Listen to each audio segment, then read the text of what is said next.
While looking at the shows I used to watch, it's interesting how, with all the ones I remember, there are ones I'm surprised I've almost forgotten about, as well as those people rarely, if ever, seem to discuss. So I've decided to pay tribute to those shows as I count down the top forgotten animated series, starting with The World of David the Gnome. A Spanish show based on a series of popular books from the Netherlands, this magical show did well in transporting the audience into the point of view of a woodland gnome. The environmental message is fairly obvious, but it is expected with this type of series, and it definitely does well in portraying Dutch folklore. Fox's Peter Pan and the Pirates. In terms of animated incarnations of Jane Barrie's classic story, the large majority of people remember the Disney version more, but this one does well in expanding the tale. In addition to having an amazing opening theme, the series had the necessary charm and innocence that perfectly fits Peter Pan. And unlike the Disney flick, Captain Hook was actually portrayed as intelligent and menacing here, especially with Tim Curry in the role, which, believe it or not, won him an Emmy Award. Definitely seek this one out. The Animals of Farming Wood. The British studios have always done some great family programming, and this show was not only beautifully animated, but also sophisticately written, as it dealt with many adult themes that made it appealing to older viewers as well. There's a certain gritty realism to the proceedings that almost brings to mind Watership Down. However, since its cancellation, it has not been in the public eye that much, which is a shame as it's very good. The Little Lulu Show. Based on a popular series of comic books featuring the voice of comedian Tracy Ullman, this show always seemed to find its way into an unfortunate time slot, though luckily my early bird nature allowed me to catch it every Saturday morning. This show was witty, funny, and charming, much like its source material. Its characters were likable, and the series had a very old-fashioned feel to it, which I very much enjoyed. The Adventures of Paddington Bear. Michael Bond's marmalade-loving bear from Peru had previously been turned into a stop-motion series by the BBC, but CNR's hand-drawn production had its own originality while properly adapting the books and characters. The sense of optimism also fits Paddington perfectly, and allows it to rise above typical family programming. The Raccoons. This Canadian series is one that has had constant reruns in the past, but is now somewhat forgotten by the mainstream, which is a shame because the quality of its writing and animation is quite high for a production of this sort.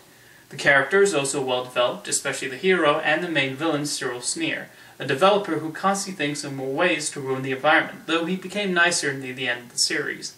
Canadian network Teletoon Retro occasionally airs episodes of the Raccoons, but not enough in my opinion. The Sylvester and Tweety Mysteries. Taking two beloved Looney Tunes characters and inserting them into a series of Agatha Christie-style cases was definitely a stroke of genius on the part of Warner Brothers. And though the show lasted quite a bit, it did not seem to reach the same height of popularity received by Animaniacs, Pinky and the Brain, and other Warner Brothers animations. Nonetheless, it was a boatload of fun and represented its classic characters well, especially the bits when Sylvester continued his constant plans to eat Tweety. Warner Brothers has released the series on DVD, so definitely give it a look. Neds Noot. I loved this show when I was younger, but nobody seems to remember it for some reason. With its crazy animation style and genie-esque title character voiced by Harland Williams, Neds Noot definitely had a feel that recalled the classic cartoons of yesteryear. Plus, it managed to insert educational lessons into the writing subtly. If any station airing cartoons watches this video, please air this show as it's deserving of a cult fanbase and a DVD release. Rupert. This fantastic series did a great job of transporting you to other worlds, and though they had the freedom to do anything they wanted, the show never went over the top. It managed to keep everything down to earth within the show's reality.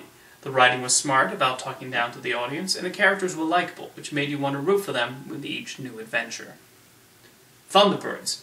Pretty much Star Trek with marionettes, Thunderbirds was ahead of its time with its impressive special effects and strong writing. No matter how wooden the acting may have been, you were still involved in the adventures of the inhabitants of Tracy Island.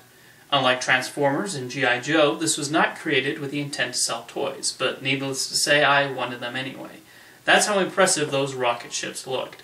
The series did receive a small bit of attention 10 years ago when we saw the release of that horrible live-action film version starring Ben Kingsley and Vanessa Hudgens, along with a very funny satirical puppet parody, Team America World Police, and then once again, Thunderbirds fell by the wayside, relegated to DVD sales. This was one terrific series that captures the right 60s retro feeling upon every viewing. And my favorite, forgotten animated series is Teacher's Pet, using the illustrations of Gary Baseman and featuring the voice of Nathan Lane as Spot, a dog who wants to go to school, which Disney felt the need to greenlight and not necessarily give it the attention it deserved. I watched the tales of Spot and his boy alter ego, Scott Lettery II, loving its witty jokes and talented voice cast. The show was smart, fun to watch, and shows what can happen when you bring in the right minds to put together an animated series. In conclusion, this is a show Disney has to release on DVD, as the episodes are very hard to come by.